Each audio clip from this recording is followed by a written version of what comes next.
that's all. Before the Forest play, come join Greg and Richard right here on Talking Red.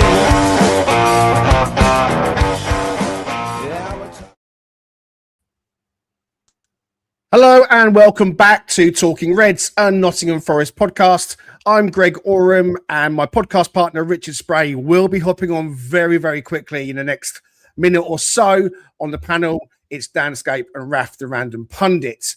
Forest are off to Utrecht, near the bottom of the Europa League table and struggling for form, so making this possibly the ideal moment for Dyche to rotate the squad.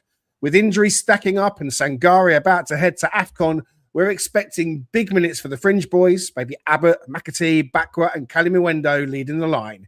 Forest should still have enough to get the job done, but the real story is how Dyche manages the squad through a really busy period over the coming weeks. Forest are back on the European road and the Netherlands waits to greet the travelling Reds. Milinkovic is going to fall here for Ryan Yates! And the Forest captain scores after 27 minutes. Yates with a free header. Brilliant save. Kalimuendo! Well, that's his first ever Nottingham Forest goal after his summer move from Red. And Yates, it's going to fall for Milinkovic! And Forest get a third goal. And Nikola Milinkovic scores his first goal of the season.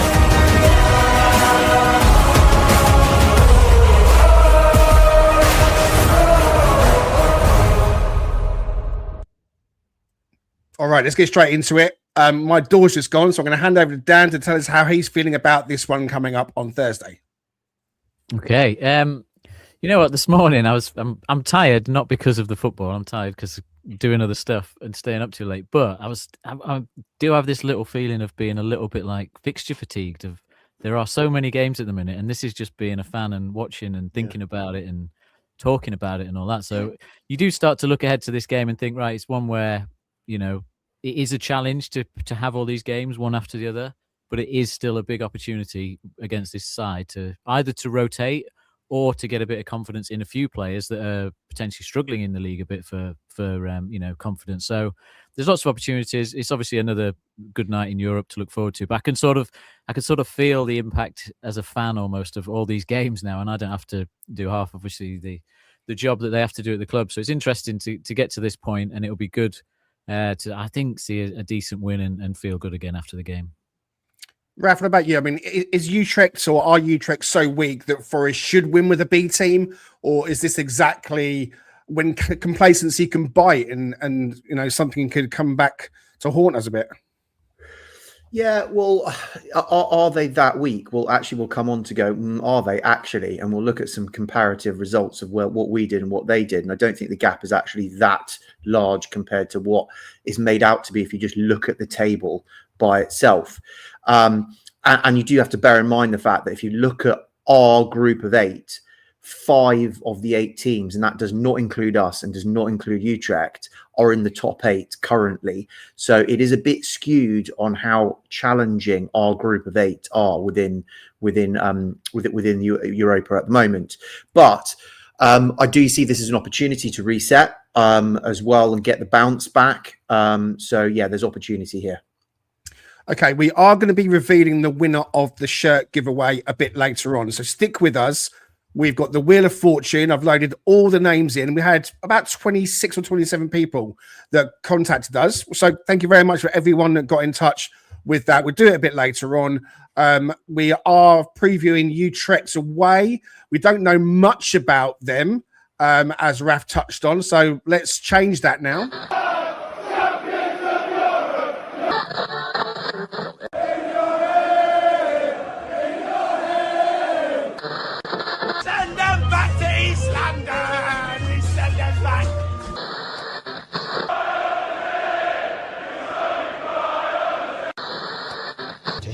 I hope anybody's not stupid enough to write us off.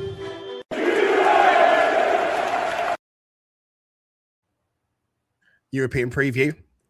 Opposition. Here we go. Cool. So yeah, these are one of the fun ones where, because I actually don't really know very much about Dutch football, and so we're kind of shooting in the dark, but hopefully we're kind of all in the same place, other than maybe Will from WT Analysis, who seems to know everything about everything. So when we have a look at it, and these are like formations of where they've been playing in Europa, because it's more akin to trying to understand how they're going to line up. It's kind of typically a 4-3-3, but they might play a 4-4-2. It's not really known. Given the fact, and we're going to come on to an injury to one of their strikers, Min, I imagine they'll probably just want to play the one up top, so it does lend itself to a 4-3-3. We kind of touched on, are they that much of a threat? They're 7th in their league at the moment, sitting on 22 points. But I mean, if you look at some of the teams that are above them, like NEC, Groningen as well, AZ, they're all above them. And so you're kind of going, well, they're not having the most stellar season. But I would remind us that if they took a look at where we are in our table, they might be licking their chops going, wow, this is an absolutely amazing opportunity. They are shocking this season. So, you know, it swings and roundabouts, and we don't always know the full context of why they're 7th. We look at the actual UEFA table. I alluded to this a bit before. They are sitting on 2 points, and they're 42nd in the table. But we do have a really tough set of 8 fixtures in our mini league within the league. When it comes to who's going to line up, this is where it's a bit more of a, we're not entirely too sure. You know, from a keeper perspective, they have had kind of Barkas and Brewer, so I imagine it might be Barkas in their goal, but I'm not too sure. Van der Horn, if fit and should be fit, should be starting, and he's really their kind of central defender that is the one that really gets their defense kind of ticking. But I mean, that central defensive partnership with Virgier as well is really quite strong, and they're built. It's not necessarily their attacking. The defense is actually the bit that really helps them and where they get some of their good ratings from. They play with kind of a wing backs. I'd say the full backs, certainly on the left-hand side, and we'll come to this. El Karouni on the left-hand side and Hormans on the right-hand side. They're pretty much their fixtures at the full backs. And then we get into the middle of the park and who's going to be playing there. And you'll probably see Rodriguez on the right, either the right of a 3, or if they're playing on a 4-4-2, he'll be on the right. And then you'll probably see Zekiel on the left-hand side. And I'll come on to Zekiel in a minute. Ngawanda will probably be in the middle as well. And then it depends of who they're flexing where. But I would say it's probably those 3 that will sit in the middle. And then we'll come on to their striker, Min. He's the one that's had the most output for them, but he's actually injured at the moment. And I think they're going to go over with experience of Haller, who's 31, because their other striking options are really kind of Blake, who's 20, is actually English, who's about 20. They've got like 21, 20, those types of inexperience. And I think they have historically, not in the league, but in Europa, lent towards Haller and his experience, and he's played a little bit more. So that's probably how they'll line up. And then on the left-hand side, Blake might operate as a left winger. It might be Kathleen. It's not entirely too sure. So there's a little bit of unknown of how they'll line up. So quickly moving on, and I mentioned a little bit to do with some of their threats, but a few things to point out. We really need to be switched on against set pieces. 7 of their goals in the league have come from set pieces. They have not conceded a single one from set pieces. It's a big strength of theirs, and we know how that has gone in the past with Midtjylland and everything else as well. So we really need to switch on. Lots of goals from open play to there for and against. So this might actually be a few goals in this game, maybe. They are a little bit susceptible to the counter-attack, so we're going to have to be far better at releasing that ball really quickly and playing a through ball, which we saw none of at Everton whatsoever. When it comes to how they attack, the left-hand side I've highlighted, 38% going down the left-hand side. I will explain that on the next slide, and that is actually where pretty much all their threat comes from as far as I'm concerned, other than a wild card who's coming back from injury. 29 through the middle, 33 down the right-hand side. If we have a look at it, though, where their shots are coming in from, 72% are coming through the middle. So although they're attacking from the left-hand side, only 18% of the shots are coming in from that left-hand side. So there's a lot of cutting the ball back. So like crosses, cutting the ball back. Only 9% in the 6-yard box. So it's going into that 18-yard box 59% of the time, 72% down the middle. It's, if you think about what we used to do last season with Alanga, cutting it back to Wood around that kind of centre circle, that's kind of where their threat is coming from. David Min, if we look at that bottom left injury, he's the one that's had the most productivity as a striker for them in the league. He's going to be out, which is why they're probably going to pivot towards Haller. But just looking at the results, when they played Porto at home like we did, right? They got a draw, 1-1. We won 2-0. They played Betis away. So did we, right? We got a draw. They lost 2-1. So again, we're not talking large margins of differentials of where we've had exactly the same fixtures as them, and they haven't done miles worse than us at all. Okay, so moving on, who really are their threats? Now, this is where, if you remember, El Karouni is their left fullback, and Zekiel is kind of playing on the left-hand side of midfield. And they're the two that have got by far the best SofaScore ratings, a 7.37 for El Karouni and 7.16 for Zekiel, right? And El Karouni has got 8 assists. The next in the league is just 3 from one of the defenders, Merkin, right?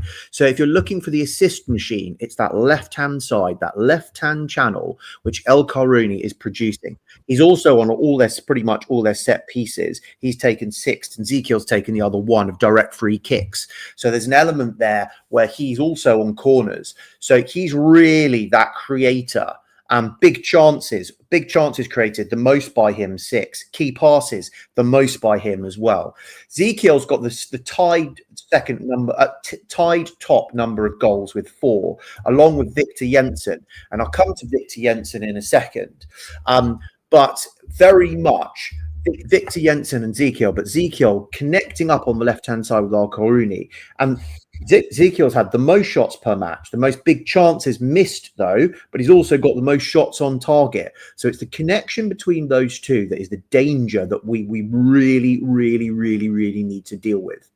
What I will say of Victor Jensen, he's been out for pretty much the whole season. He got injured in August, but the game before he got injured in August, he posted an 8.8 on SofaScore for that game. Came back, had 1 game to get up to speed at the beginning of December, and then yesterday he then registered, or on the 7th rather, he registered his full game back and he got an 8.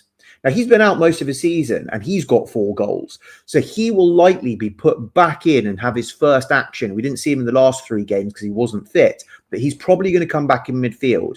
And he's the other threat that we need to neutralise in midfield. It's not really the strikers that are going to give us problems, albeit, wow, let's look at Everton and how we gifted them their completely useless strikers' goals, right? But at the same time, the threat is really down the left-hand channel and the midfield. They've got 4 players that have got 7s and above. Again, it's Van der Horn in defence and then Bakwa. I feel like the name Mike Van der Horn deserves a talking red whistle noise, because you don't get that sort of name in the Premier League. That's a European special. What a guy! There you go. There you go. Right, final slide. How are these key players? Where are they on the pitch? Right, so.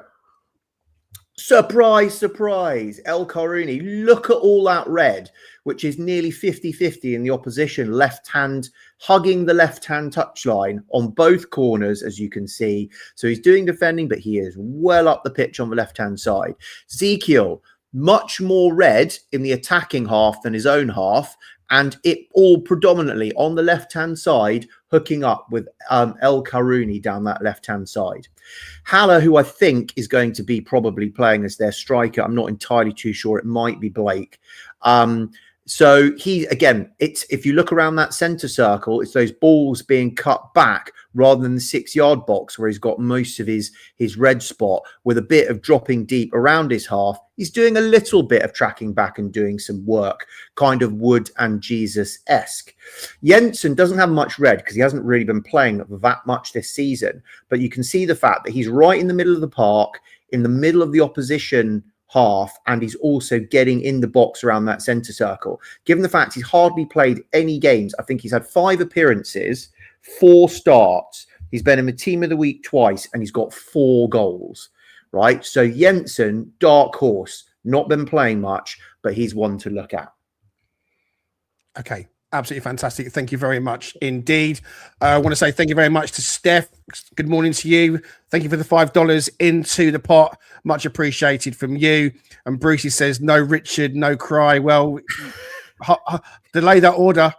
Here he is. The strong middle finger. There you go. Looking the bird as he comes in. Welcome, Richard Spray. Looking very foresty there with your fantastic tracksuit top on. Is that a shell suit? Yeah, I think so. Yeah, I mean, I don't know. It's some wonderful thing that I picked up on eBay. Mate, that's just so retroly brilliant. Mic is on the zip, I think. So just mind that Okay. mic, Richard, on the zip, because we're getting a little bit of clicking. But good to see you, buddy. Thanks for hopping in.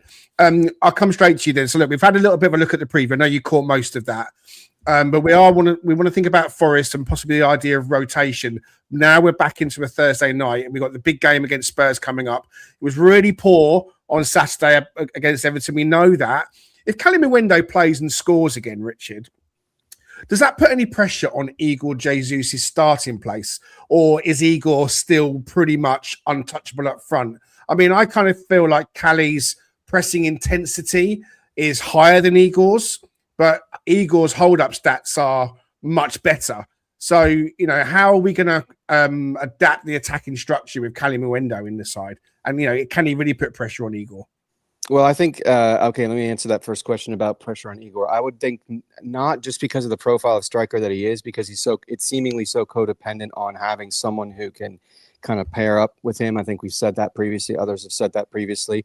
And then you take that into account. And I would say that, to Dan's point about how you think Dyche would use Wood in a very similar to way that, Everton's using Barry today or Beto previously, or Calvert-Lewin, previously, you would probably want to look at an Igor Jesus sort of archetype because they fit that mold a little bit more. Whereas, Kalimuendo is a little bit quicker. He does more on the ground than he does in the air. I mean, there's some deficiencies there that you're going to get. So it limits the ability for how he scores goals. I mean, I know Igor's historically, scored goals off headers. I mean, he just has a little bit more depth and dimension, I think, to his game as it comes to when he's in and around goal. So you could make the case that, depending on your opposition, that whole concept of horses for courses, it might make sense to utilize Kalimuendo in some cases like this match, potentially just because of the, trying to rest people and so on and so forth, but trying to manage that limited depth due to injury and all that. But I don't think he's in any jeopardy. I think Igor's shown that he can hang with Premier League players. The issue is Kalimuendo hasn't had enough time against, say, a Premier League type club. In this type of game, it makes sense because, again, you're looking at the quality of the opposition. So, but yeah. Okay. Danscape. Dylan Bakwa played 60 minutes for the B team. Do you think we might see him at some point? Maybe starts? He hasn't really got going. Obviously, the injuries certainly curtailed that. How patient do the fans need to be with him? Yeah, I suppose it's just weighing up the risk, isn't it, of bringing him back too quickly and asking him to do a little bit too much. But yeah, if he did 60 minutes the other day, then he's had a reasonable amount of time to recover from that. We've seen players come back quicker, but we have also seen some players then struggle a bit. Like I think back to, say, I don't know, a Danilo who was out for a lot longer, but he came back and he had maybe a good game, but then you saw him struggle a bit to maintain that fitness and that kind of recovery. So I think it's going to have to be patient, but this is a really perfect game probably to actually give him a go and maybe give him a 45 minutes, whether that's the first half or the second half. You're not going to get, until you get to maybe the Wrexham game, you're not going to get a better fixture to test him in, because our Premier League fixtures from now until just after Christmas are all pretty tough games that, we can't really afford to sort of carry someone who's not fully fit and ready to go. So, yeah, good opportunity for him. I think he's exciting. I still think we'll be won over by him once we see him regularly in the side and he can settle a bit. He's still young and a little bit kind of erratic, but I think we missed that option. Hutchinson's done a really well on that side of the pitch. There's a bit of competition there, but it's just a case of easing him back in, but difficult because of the games we've got coming up. So this is ideal, yeah. Last season, the squad depth was something we talked a lot about, in that we didn't quite feel we had the quality to get us over the Champions League line. And when the signings came in the summer, I, for one, was feeling very optimistic that we really had that depth. But all of a sudden, 7 or 8 injuries later, you're really getting tested when they're playing pretty much every game. So we saw the rotation against Malmo. The injury list is something that has dominated the headlines. And Raf has put together something that I'm going to put on screen in just a second. Raf's got to leave us very soon, so I want to give him a chance to kind of have a chat about this. But given the injury list and the schedule ahead, me. I apologise for that. No, not at all. Given the injury list and the schedule ahead, Raf, I want you to have a think about this. Which players absolutely should not play under any circumstances against Utrecht? And should Forest be deliberately overloading Sangaré now before he goes off to AFCON? Or does that risk kind of losing him and breaking him down as well? Here's what Raf's prepared so we can talk about this as well as that Sangaré question. Yeah, so, and there's no one more than me that was complaining. I spent about 10 hours in it. It took me 4.5 hours to drive up to Everton. And then it was probably about 5 hours back. So I was pretty raw after that performance. But even I then, with the kind of red mist descending and calming down, looked for some rationale of why we were so poor and why we're not rotating. And actually, and by the way, I treat Bakwa was bought in my eyes, to be a starting winger. And he's been injured, not the fitness level for quite a while of why he is now not with us. But if he had been fit from the start of when he was bought, I'm in no doubt the fact that he would have been starting for us in our starting 11. So if we have a look at it, Wood out, Bakwa out. Morgan Gibbs-White has missed games in the last 2 games. Callum Hudson-Odoi, if you looked at him at Everton, he's not even fully fit yet, right? And he's been out for a while. Douglas Luiz out. Murillo out. Aina out, right? That is 1, 2, 3, 4, 5, 6, 7. 7 of it's where I can't count, and I've done 8. 1, 2, 3, 4, 5, 6, 7 rather than 8. Gosh, my slide's wrong. Sorry. But 7, that's still crazy. 7 of our 11 are either injured now or have been injured in the last 2 games of our starting 11. I challenge anyone out there to take 7 of your starting players out of your starting 11 and play well in the Premier League. It's an absolute miracle we pulled off the Liverpool result, but with games every 3 days, it's just not sustainable. And we're into virtually no backup. Taiwo's out, right? Yates is now out. Zinchenko's out. Right, so 39% of our viable 28 players are injured or have been injured in the last 2 games. That's absolutely insane. You then look, for those that are looking rather than watching, if you take Hutchison out of it for no Europe, you take Aina out, even if he comes back, he was potentially out for AFCON, maybe not now, but Sangaré goes off for AFCON. Taiwo will be injured, but he might be coming back, but he'll be going off to AFCON. You're really at real problems of who are the viable subs. That if we actually start the teams that we're starting beforehand, you can get Kalimuendo on for Jesus, maybe as a bit of a rotation. McAtee for Morgan Gibbs-White. There are no wing substitutes when we come to Europe whatsoever for those that are fit, assuming that Bakwa is not fit yet. Dominguez can come on for Sangaré, but then you're into Bolly and Abbott and John, who, you know what, we can use them, but in an ideal, in that Premier League context, would you put them on and trust them 100%? Sorry, Dan, about Bolly. He's just not played a lot and therefore will have match rustiness attached to him. So this was just a highlight. It's not Dyche being stubborn about not rotating players. We genuinely have an absolute nightmare with all the fixtures that we've got to even just put out enough subs and just manage everyone at the same time.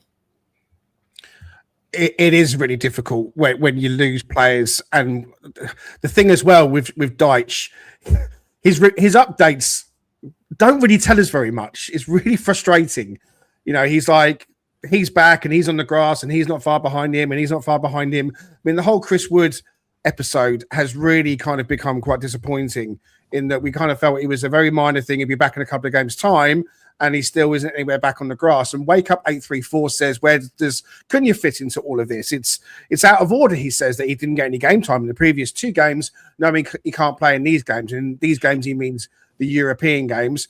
And Pat Brett is with us. He says, personally, I don't like the 4-2-3-1. I prefer the 4-3-3, where you can have the extra body in midfield. Raf will subscribe to that point, and the wide players become more like goal-scoring forwards that pinch in for overlapping fullbacks. Hey, listen, we hear you, I think, but ultimately it's the man with the gruff voice that we have to kind of look to get these results at the moment. It was really poor, Richard, against Everton, and the confidence seemed to be sapped. We never really got started. I kind of like the idea that we've got this game on Thursday in Europe and another competition where I'm pretty certain, in fact, I'll put money on it, that McAtee plays, Kalimuendo plays. We saw the rotation against Malmo. In hindsight, Murillo shouldn't have played at left back, in hindsight. But ultimately, I think it was the virus that's kept him out for a couple of games. So maybe that kind of counterbalances. Said, well, look, he didn't really get injured. He's had a virus. Don't include him against Utrecht. Let's save him for Spurs. So when we're looking at this Thursday, are you still in the camp that, look, this is another chance for us to have another go in a competition? Or are you worried again that this is now back to being a distraction? Is there an option C? All of the above?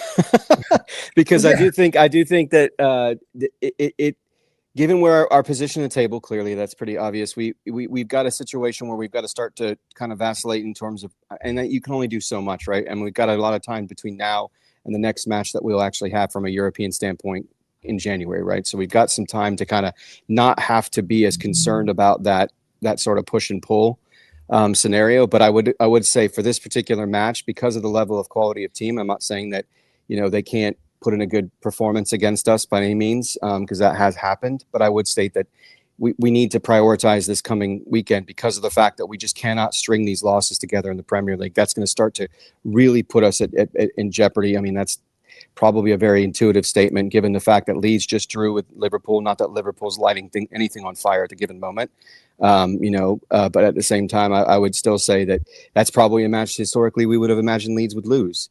So, just given the fact that they've just come up and they don't have quite the same depth of talent and so forth. So we're not going to be scoreboard watching when it comes to that stuff, but we definitely have to be cognizant of trying to manage the minutes enough to where these guys get an opportunity. Because from my perspective, as you touched on with the Everton match, they looked mentally and physically fatigued. And so their process of diagnosing situations on the pitch, trying to execute a plan that Dyche may have come in with, didn't seem to be quite as acute and sharp. And so we've got to give these guys, these regular starters, a chance. I think you guys have probably touched on that. I'm sure that's pretty evident, but I just feel like we can't throw in the towel on Europa because we know we're really knocking on the door of getting into that top 8. We don't want to put ourselves in a position where we now have to do additional playoff type matches in order to keep in the tournament, because then it just adds more time that you have to focus on other things than the Premier League. So I don't want to I want to try to strike as much of a balance as humanly possible, but I'm starting to drift, at least for this weekend, towards you have to prioritize the Premier League, because if you start continuing to slip, I mean, from a revenue generation standpoint, I get the whole thing of going into Champions League, but it's all for naught really if you end up getting relegated. Okay. Raf has to depart from us. So quickly, Raf, before you go, give us your 30-second score prediction and sum up. Mike's off. Yeah, I was just going to go, the score on this, I really don't know. I have a feeling it might end up being a draw, and I'm going to be pretty hacked off with it. Yeah, I'm going to go 1-1. Okay, well, that would annoy me as well. Thanks ever so much for being with us, buddy, and I hope the rest of your day goes smoothly. Yeah, thanks, guys. Sorry, I've got to go. No worries. Cheers. Alrighty. Okay, right. We are talking about Utrecht on Thursday. We are talking about Forest in Europe, and it's still Danscape, a competition that I really feel we can do well in.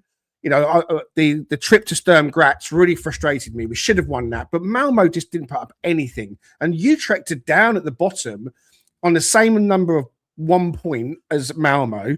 I know that it's in their backyard, but even with the B team boys, and when I say the B team boys, I don't really mean it like that. I mean, even with the backup players that haven't had that much game time, I really feel that we should be going out to make a statement. What's going to be worse, though? What's the worst outcome versus Utrecht in your eyes?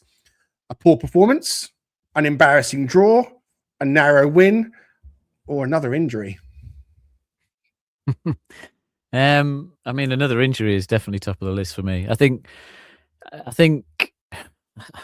we have to win the game. Like, we have to win this game, because the bit you talk about prioritizing one competition or another is, I think good teams win games of football regardless of who they're playing, regardless of what competitions they're in. And you know, obviously Spurs is that weird example last season in that they weren't really that good of a team, but they still won this competition.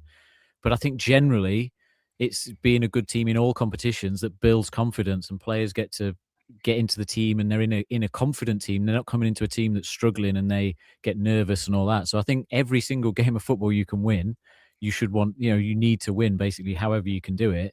And maybe this time, we being away from home, maybe we go a little bit stronger to start with to get ahead and actually then be able to rest, rather than gamble on that, like you say, a nervy draw or a narrow defeat or something that just upsets us even more as a squad and loses a bit more confidence throughout the team. And because if you bring those backup players in and they struggle, it's not going to help you in the league, because they're going to come into that game not feeling good about the football and their football and confidence. So it's got to work overall, as opposed to just be, let's just rest everybody. I think it's got to work to get you a result that starts to build some confidence.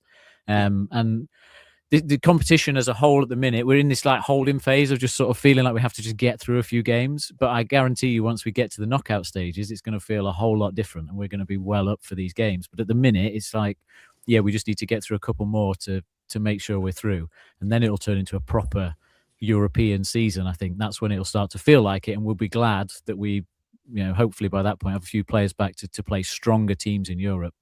But yeah, to answer your question, another injury would be bad at the minute, very bad. But I was going. Quickly, sorry, Greg. I was just going to say too. I hear where Dan's coming from. I guess my thought process in terms of resting. Yes, you want to prioritize. You still want to win football matches, because I think, Dan, you brought up a great point in the past. When you win matches, as you said, your confidence level, it lifts up as holistically as a team. That puts you in a position where maybe everyone's feeling good about the football in general as they move into a Premier League match against a game like against Spurs, which I think we can win, right, at home. So I understand all that. My fear is is it also somewhat counter to the fact that if you keep playing the same guys over and over and over again, you keep adding minutes to the logged, that you do increase the risk to injury to players like, say, Nico Williams or Milenkovic, or people that are going to be critical to try to help stave off any potential relegation. Maybe I'm conflating some things here, but I just feel like that's where my brain goes, because it's not so much about prioritizing per se. It's also about mitigating the potential of a hamstring or some other type of injury. I mean, some of this stuff is it's just freak, and it happens, and there's only so much you can do to avoid it. But I was just, thinking about that, because you make a good point. I mean, we have to put these guys in a position where they go into the Premier League match of the weekend in confidence. It's just the injury worry is like overloading them. It's interesting, the overloading thing, because you look at some of the players that have got injured for us. They're not the players that have played that much minutes. It's actually the players that come in that aren't used to playing the minutes, that then have to exert themselves at that extra level, like Taiwo or Bakwa. They haven't necessarily played the minutes that Anderson or Williams do. I think sometimes it's just the player, and some players I think can handle it. It's also what you do between games, right? You don't have to, at this stage of the season now, you could say to players that effectively your training is the game, and then you give them the days off in between, don't you? So you can manage it other ways. I mean, when we were in the Championship, we used to put this, like under Cooper, it was literally the same team every week, 46 games, and you get through it, and players were coming back from all sorts of injuries within a few days and stuff. It's hard. I think there's more to it than just like the accumulated game time. I think there's individual parts. I think it comes down to trust in certain players as well, and actually, what they're seeing on the training ground isn't making them want to pick them. Ultimately, I asked Raf about the Sangaré thing, and I gave him quite a lot to answer, and he wanted to get through his chart, so we didn't really kind of get his clear answer. But where are you on the Sangaré? I mean, for me, he has to play on Thursday, and he probably has to play on Sunday, because he goes off after Sunday to AFCON. Just briefly, guys, because I've got a few things to get through. Where are you on Sangaré? Should he be playing definitely before he goes down? Yeah, he's in my team, I think, that I've picked. I think I would rest Anderson, having obviously said that before, but I think Dominguez needs a few minutes, and he can handle the minutes. So I think, I'm playing Sangaré in this one, and he needs to continue. He's been good, but it's going to be a massive miss not seeing him there. That's for sure. Yeah, he's certainly come into the fore, and you know that those two midfield berths are Anderson and Sangaré, aren't they, Richard? You're playing him as well, I think. I am playing him as well, yeah, because I think to Dan's point, you do need to try to attempt to win this game, obviously. So you want to put some of your better performing players, and he's been one of the most consistent and informed players we've seen. Yes, he's not without his battery mate in Anderson, but clearly because of the quality that he has, and he is the best player on our team. So we want to be careful. There's a little bit of risk associated with that, as we just touched on. I mean, but he seems to be able to handle it pretty well. I mean, he can get the crap beat out of him for 90 minutes and somehow continue to just keep going, but and recover and continue to be effective. But yeah, having Sangaré with the kind of ability he has, both in terms of how he duels as well as in terms of finding those nice windows and those passing lanes to just create something, even from a deeper position, is just so vital. And it's something that you typically don't see out of Dominguez, right? So you need that kind of creativity on the pitch to go along with some of the other players that need to be fed in order to be effective. Someone like Kalimuendo, right? Finding him making those runs, and Sangaré is the kind of player who can take advantage of that. Steve Battermuch in the comments. Hey, Steve, he says, I really want us to progress in the European League, and we need to win this as the next two are tougher. But he says, yes, we definitely need to rest a couple of key players. He thinks that Dyche will now play Morgan, Gibbs, White, given the Yates injury, possibly. I'm thinking Anderson in the 6, Morgan in the 8, and McAtee coming into the 10. That would be something I would want to take a look at myself personally. Brucey says, I think we need to see Sangaré, Dominguez, and McAtee in the middle on Thursday. Morgan looks like he's got a knock. We'll have to wait and see on that as well. And a couple of contrasting views. I mean, Pat Brett says, having waited so long to see us in Europe again, it breaks my heart to see it as a burden.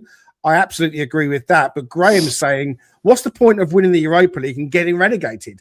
Dyche's tactics are 30 years out of date and never change. We will be rotting around the bottom until the dinosaur Dyche is gone. All right. We enjoy reading your strong views and opinions. Keep them coming. Please do go ahead and hit like on this video and subscribe and all the rest of it. You can follow us on all the social media channels except for LinkedIn. We're not on LinkedIn. I keep saying we are, but we're not. X, TikTok, Facebook, Instagram, and so on. And so we'll take a very quick breather. And after this, we're going to be revealing the winner of the shirt competition. The Cheese Trader, based on Grape Lane in York, is a cheese lover's paradise. Home to some wonderful specialty cheeses, relishes and chutneys, and also with a fantastic street food menu. Try their loaded fries or posh cheese on toast. It'll be the best you've ever had. Owned by Forest fan Stu Freestone, the Cheese Trader proudly sponsors Talking Reds. Quote Talking Reds every time to get 10% off your order. The Cheese Trader and Talking Reds, the perfect cheesy mix.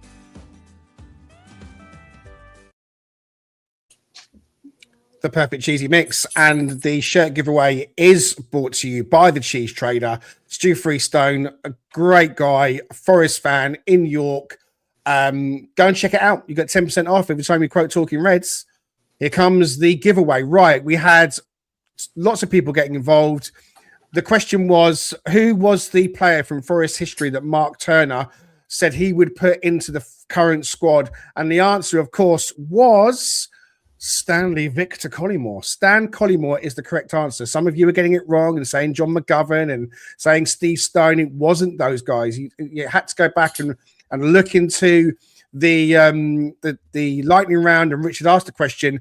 So we got about 27 of you, I think. So we had Mark Warwell, Stu Jeffrey, Teresa Lockhart, Ken, Forest24@sky.com, Jackie Howarth, Mark Wooten, Jules Fish, Jonathan Walker, Edward Crean, George Chapman, David Woolley, Big Arn, Glenn Cooper, James Rolfe, Tracy Knowles, Bobby Franco, Simon Hall, John Hearn, Neil Bradbury, Anthony Gale, Nick Durham, Daniel Hall, David Perrin, Ian Nicholson, Marcus Gregg, Miles Godfrey, Will Higson. You guys all got it right, and you guys are all in with a chance now of winning the shirt.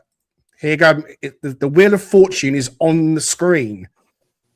So I'm going to spin it, and the first person it draws out will win the shirt. And then I will remove that person, and I'll spin it again.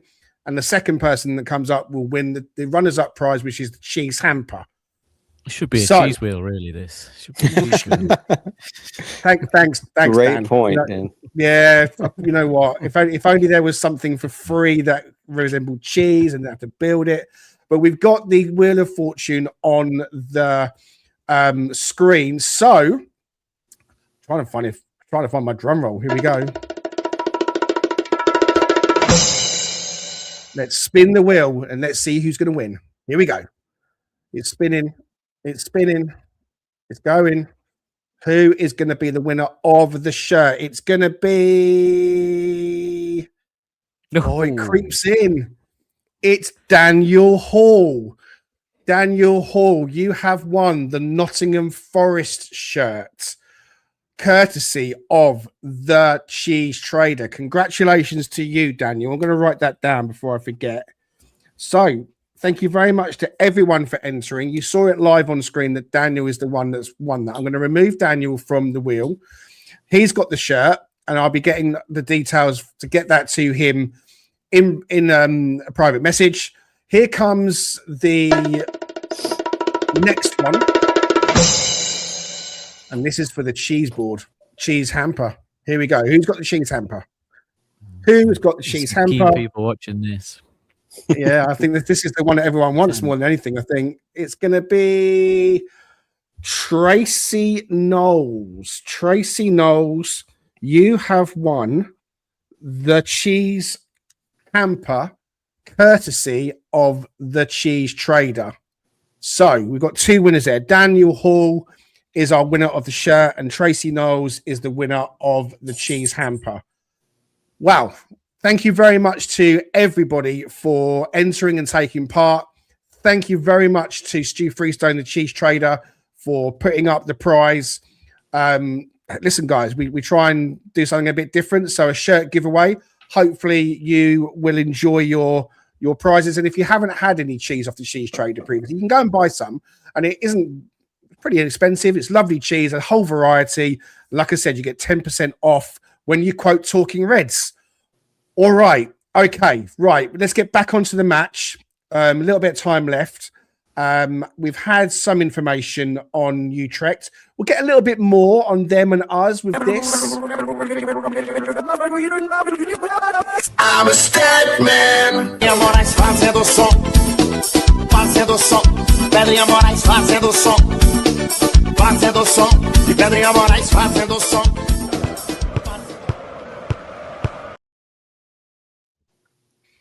Okay, Danscape, over to you. Thank you. I shall. Right, let's get going. So, yeah, looking at overall performance of the two teams as a comparison and a few strengths and weaknesses, I think generally it agrees with what Raf came up to. There's a bit on set pieces that's different, but just at the top, the main bar at the top where Forest are scoring 89% out of obviously 100% there puts us as obviously, just outside that top 10% of teams in this group of teams, which is the Europa League and all those other leagues in kind of the outside the big five. So we're doing well, and then you look at Utrecht, who are down in like 14% in this competition, right? So they are where they sort of deserve to be in the competition down the bottom. They've got some strengths that stand out, which is mainly around their defensive ability. I think they are quite strong defending their box and sitting in, and that comes down to their style of play. And I think this is what they do in their own league as well as in the Europa League, and where they've been successful against teams like PSV and Ajax, who have bigger budgets and better players. Is they play the counter-attacking football, right? They play similar to how we perhaps did say last season. They are prepared to sit back, soak up pressure, and then play long balls and hit you on the break. And in that way, it does provide an interesting challenge, because we haven't really seen that yet in Europa. We've tended to play teams that are happy to have the ball and pass around, and like Malmo, they could just never get hold of it. But even when they did, you could tell they weren't that well sort of drilled in finding those 2 or 3 passes to suddenly put the ball into a space that they can attack. So Utrecht will provide more threat in that way. And also, I suppose, perhaps similar to Everton, is that they can handle the long balls into the box and just sort of crossing the ball and playing long. So we do have to adapt a little bit on that. So that's kind of an overview of them. They score pretty highly on the old S-Housery as well. But the set pieces are down. Thank you. They're down in like 44%. So, just below average at set pieces, where we're actually scoring one of the best teams based on our set pieces in the Europa League so far. It's not necessarily the end result, but that's how many times you get like shots out of set plays, or how many times you stop the opposition getting a shot. So that's a bit of an overview. In terms of where they sit compared to the other opposition sides we've got, So this one, you're looking at kind of left to right, how good their attack is, bottom to top, how good their defense is. And you can see we're sat in the top right, just behind Braga and Midtjylland.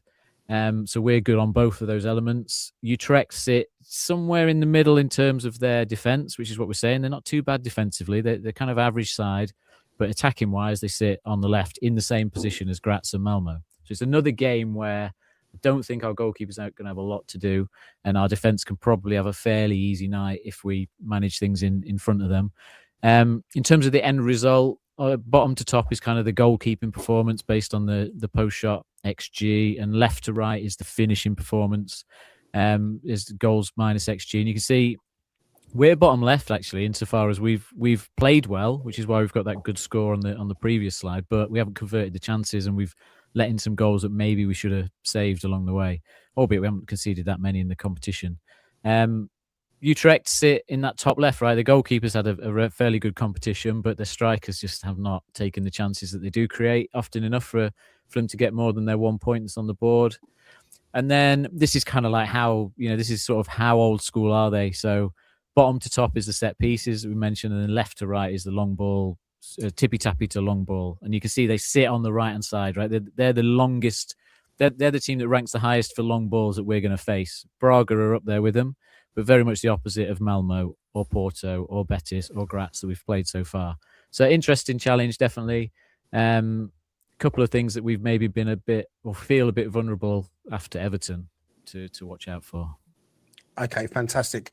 Right, so let's have a think about who we think should play. I know we've talked about heavy rotation quite a bit, and so I think the expectation is that plenty of the players that played against Malmo will feature against Utrecht as well. I'm just going to upload the teams. Bear with me, guys, while it thinks about it, because the computer decides it wants to be very slow when I'm uploading stuff at the moment. So I think Raf's given us the team as well, so we'll whiz through that as well. Richard Spray, whilst this is loading, just give us a flavour of your team whilst it loads. Yeah, I would say right away, one of the potential caveats to my team is the cloak and dagger nature, as you pointed out, of our managers, quote unquote updates on injuries. So you've got the way that this is set up. I've got John Victor in goal, which probably isn't a shock, and I believe all of us probably have him, but I've got Abbott playing that sort of right, sort of center back position, Willy Bolly, and then Murado. Again, it's all about sort of. Yes. He needs to have a little bit of an entrance here. I think he can do well in short spells, obviously. Haven't seen him for a while, so I'm sure he'll be a little bit rusty, but hey, he's still Willy Bolly, right? Still got a little magic there. But I like Abbott coming in simply because I think, Dan, all credit to you about your description and your comparison with him and Savona.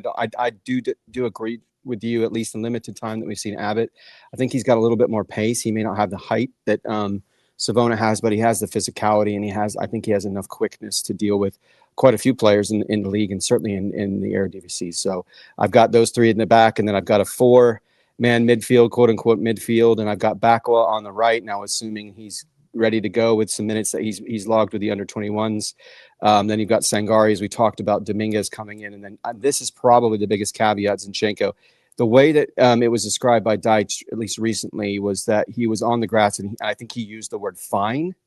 Now, what that means, I have no idea. Does that mean that he's not showing any ill effects of, quote unquote, an injury still, or lingering effects of an injury, but maybe he's just not quite match fit yet? So, I thought about bringing him in, and so he and Bakwa can kind of operate on those wing-back roles, and you've got Sangaré and Dominguez to drop if needed to help defensively as they progress up the pitch. Then you've got a front line. So again, this is a 3-4-3 formation. McAtee on the right wing. You've got Kalimuendo in that striker role, and then Ndoye on the left. I know Ndoye's not really showed much recently. He's been struggling, but this is the kind of match I think he'll feel confident he can go at players, and building his confidence back up, I think, is critical, because he's going to be important at different points throughout the season. We've seen him dip in form, but we've seen similar things happen to Alanga. Not this exact same profile player as we know, but just in terms of Alanga's struggle at times to find consistent form. And so you saw the end result of that, at least when he was with Forest. So it begs the need, I think, to get Ndoye back in there, build up his confidence again, and help so he can help in the Premier League battle that we know we have ahead of us. So again, that's my team, 3-4-3, with the potential caveat of Zinchenko or Bakwa, either one of them, because I am a little hesitant. I think Dan may have mentioned that earlier as well, in regards to Bakwa coming right back in and hitting the ground running, as it were, and just because of the time he's not been able to log in live matches, but hopefully he's ready. Okay, thank you very much. I've got a team that I'll put up as well. So I'll go through 4-2-3-1. I've got John Victor in goal. I think that's a given now in this competition against these type of sides. I've gone with Zach Abbott at right back. I've also included Willy Bolly.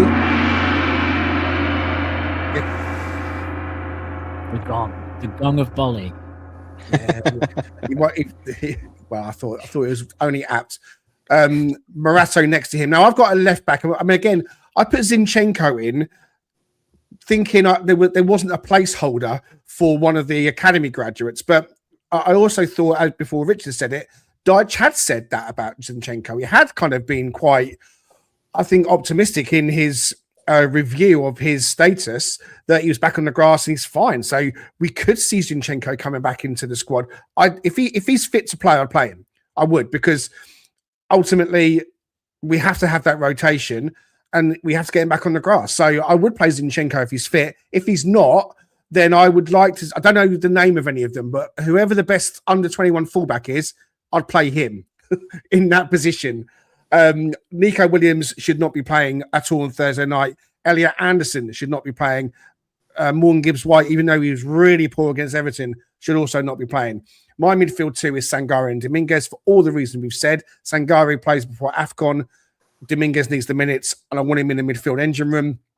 McAtee back in the number 10 role, where I think, we're going to have a conversation, if we can, about him in a second. He's got to step it up and he's got to really produce. I mean, I know that his minutes have been limited and it can be really difficult coming into a team, but we need to see him really taking the ball by the horns. I've got Bakwa coming back into the team on the right-hand side. Again, it's due to how his fitness is, but if he's fit and he played the other night and he came through 60 minutes, he starts for me. Dan Ndoye has been horrific lately, but I don't play him in the Premier League at the moment, so he plays on Thursday night. Callum Hudson-Odoi starts against Spurs in my eyes. And Kalimuendo up top again. Yeah, he got his goal against Malmo. He would have wanted to have built on that if he could have done. I think he came off the bench, didn't he, in the Premier League game following the Malmo game. He starts for me up top. The bench then will have Gibbs-White, will have Igor Jesus and one or two others, probably a few more academy lads. I don't want to have to use them if we can help it. But yeah, I'm 43-1. Abbott, Bolly, Morato, Zinchenko, Sangaré, Dominguez, Bakwa, McAtee, Ndoye, Kalimuendo, John Victor in goal. All right, let's move on. I'll quickly say to you before we come to Dan, my voice overload is coming your way, guys. So Raf is saying Abbott, Milenkovic, Bolly, Morato at the back, Morato in at left back with John Victor in goal. Raf, those that can't see it, wants a three-man midfield of Sangaré, McAtee and Dominguez, and then a front three of Dan Ndoye, Kalimuendo, and Hudson-Odoi. So again, it comes down to the same players, but where we put them. So we'll skip from that because he's not here to kind of give us more detail, and over to Danscape. Yeah, so goalkeeper, I've gone with the same as everybody else, John Victor. I've gone for the back three. Look, I think there's like a 1% chance of Dyche playing a back three. This was more me just kind of thinking, well, what else can we possibly do than try and either potentially overplay some players or not. So I've gone for the back three, which for me would be Abbott, Milenkovic in the middle, and Morato. I don't think we'll have a comes to something when you're not picking Willy Bolly. I know. I feel like everyone's out to get him though. I feel like if he plays and he makes a mistake, that's it. It's game over. So I'm just keeping him safe now. Protect his contract's up. Yeah, till his contract's up. Protect his legacy. I just don't think we'll have a huge amount to do anyway at the back. You know what I mean? I don't think they'll be rushed off their feet. So I don't think it's, as I said this against Malmo, I suppose, as well. And Murillo picked up a knock, but that's probably because he was bombing up and down more. So yeah, Abbott, Milenkovic, Morato for me as the back three. Gives Abbott chance to play more in his natural position alongside Milenkovic. Morato should be able to do a job on that side. Bakwa, yeah, I've started him on the hope that he's fit enough to give us 45 to 60 minutes as a right wing back, which is how he played at Strasbourg. So that's a position he knows what to do. Dominguez, Sangaré midfield, lots of energy there, can control that. And effectively, I suppose what I'm doing, they're two more defensive central midfielders, which is allowing me to play more attacking wing backs alongside them, and also the forwards to try and really take it to them. So I've gone for Ndoye on the left, but I suppose I wasn't aware of Zinchenko being sort of positively progressing in terms of injury. So I would probably pick Zinchenko and give Ndoye a rest like the other players if that's an option. Otherwise, I'm sure Ndoye's probably never played left wing back, so this is a rogue pick from me. But we can give it a go against a team like this. And then McAtee, Kalimuendo, and Hudson-Odoi in that front three, which is a very technical, a team or a front three that should be able to really keep the ball and produce together, you'd like to think, in and around the box, rather than lumping it into the box, which I think Utrecht will be able to deal with. So it's more a case of we can offer the width with the wing backs, and then those three can potentially link up around the central areas and find the little runs into channels in the box to score some nice looking goals, if you like, that we did have occasionally under Ange. So a bit more like that. So that's what I've gone for. McAtee, a big opportunity. I think I said after Malmo is sometimes he doesn't look like he's that player that's like demanding the ball. He sometimes floats around and he's sort of like, I'm an option if you want to give me the ball, but he doesn't like demand it. And I think it's another good game for him to show, because he's so good on the ball. You want him to be that kind of player that's like, give me the ball, I'll make something happen.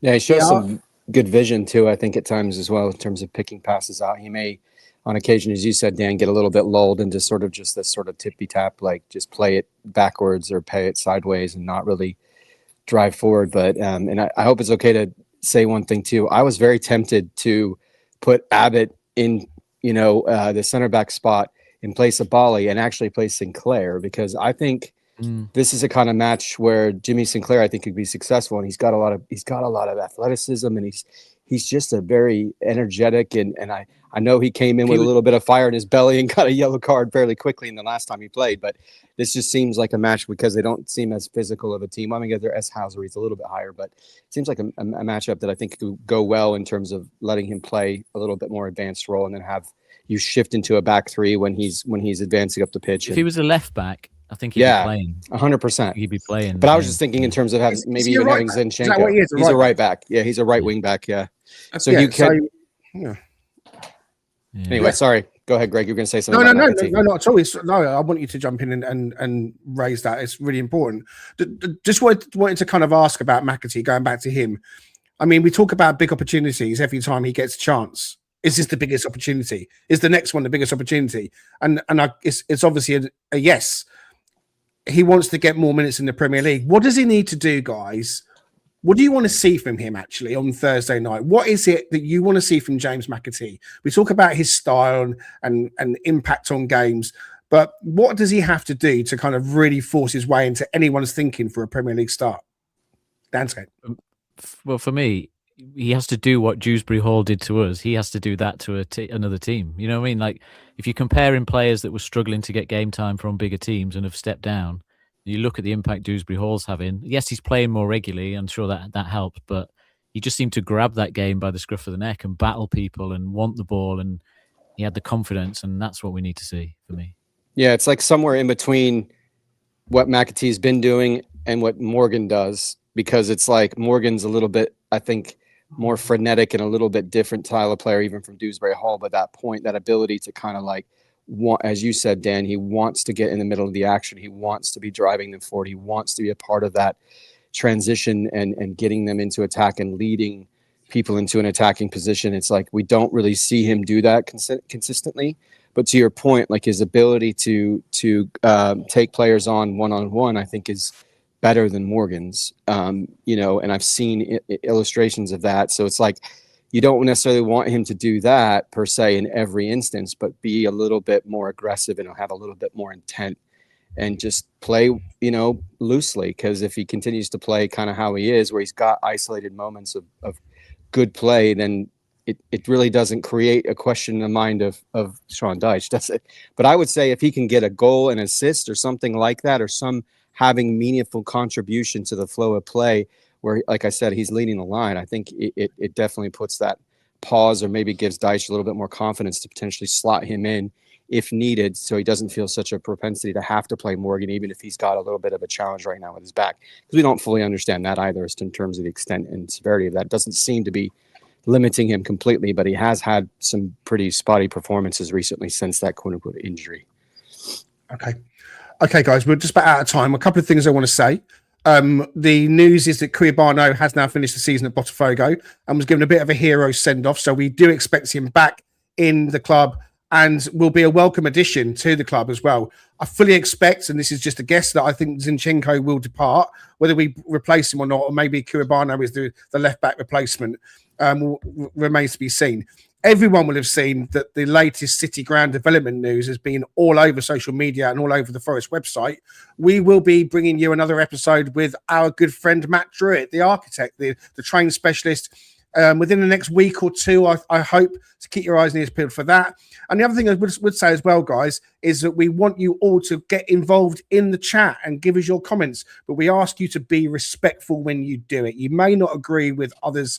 You may think that a point that someone makes doesn't suit you or doesn't match up to your view, but we ask you just to remain respectful. And also bear in mind that we have been talking about a vast array of injuries and limited options when it comes to Dyche picking a team when we're trying to battle on both fronts. So when we put forward names of players, they aren't necessarily our absolute first choice, but we're trying to think about the bigger picture of the strain on the squad, the limited opportunities some players have had and how they might need some minutes and how we have to just work with the players that are fit that we've got available. So once again, guys, I really appreciate you jumping into the comments, but I'll just ask you all just to remain respectful at all times. Thank you. All right.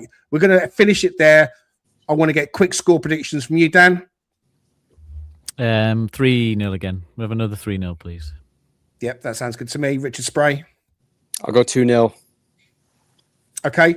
I'm going to go obviously better than that. I'm going to say 4 because I'm joking. I think it might even be a cheeky 1-0 win. I actually think 1-0. Forest 1-0. Yeah. I think they'll score one. I think they might hit us on the break or something. So maybe 3-1. I'll change mine to 3-1, please. Okay.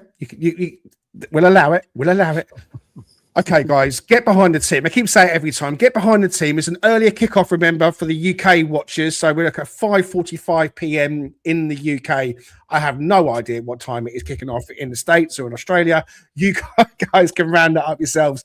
But congratulations once again to our winners. Daniel Hall won the shirt, and it was Tracy Knowles who's got the cheese. And so we'll get in touch with both of you guys to get your details. In the meantime, come on, you Reds.